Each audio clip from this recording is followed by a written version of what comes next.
Hey guys, so I just got done watching the second episode of She-Hulk. Sorry, it's very early in the morning, so trying to adjust for this. But I don't know how I feel. It's okay. So first episode knocked it straight out of the park. I thought it was an okay episode. I mean, there were some problems with it. Definitely some flaws. This one, I don't know what it is. It started off terrible. Like it felt like, oh, okay, we're back to the regular Marvel formula. Okay, that's nice. But then, literally in the middle of the episode, it takes a 180 and it gets way better. So this show is really confusing me. I really want to hate it, and I also really want to like it, but it's just making me stay in the middle. Um, Obviously spoilers. So, but this episode isn't actually as long as the first one, and it feels very short. It's like a very small plot for the second episode, and it is the second episode, so you have to give it a chance to actually spread. And I don't know. I guess like the show, I don't really have a correct term for it. This show is gonna be longer than most Disney Plus shows. This is gonna be a 9 episode series, and most Disney Plus shows are 6 episodes, which I really hate, and they're like an hour long. But like at least you get like a lot of story in those episodes, unlike Obi-Wan. But that's not what we're talking about. This episode, it's literally just so since she turned into She-Hulk in the courtroom at the last episode, I also realized, that the courtroom is gonna be biased to be like, oh, we had to side with the superhero.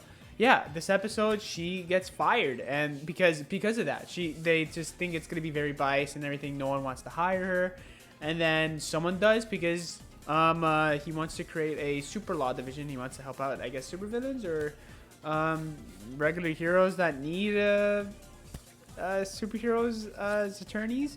They don't really explain it that well. And the first person is Blonsky, the Abomination from The Incredible Hulk. It is great seeing him again. And that's literally it. That's the point of the episode.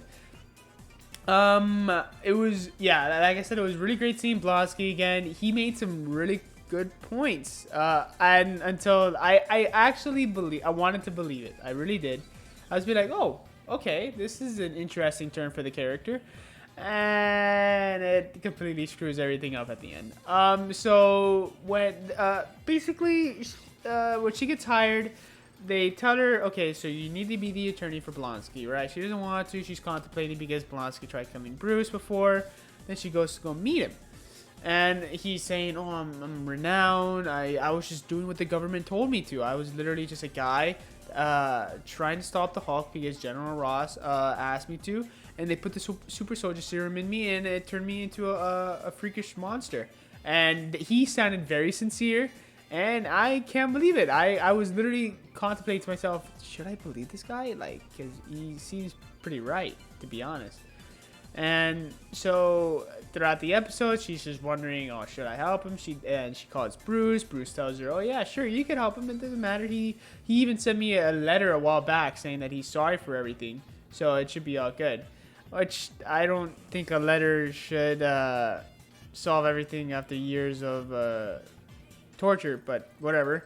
And then she calls her boss and says that she's gonna take the job, and immediately right afterwards she turns on the news and the Abomination escapes from prison because they mentioned Shang-Chi, which is really awesome. If you guys watch Shang-Chi, in the middle of the movie or around some part in the middle of the movie, Wong takes Abomination out of his cell, and he's fighting in some tournament or whatever, and they mention that, and that's how the episode ends. So I'm really excited. I can't believe I'm saying this. I am super excited to see the next episode. I was really excited to see this episode, and now I'm really excited to see the next episode. So I wasn't expecting She-Hulk to be the one to actually switch things up for the Marvel formula, but I can't wait. If Daredevil comes in next episode, I don't know. I really like this show so far.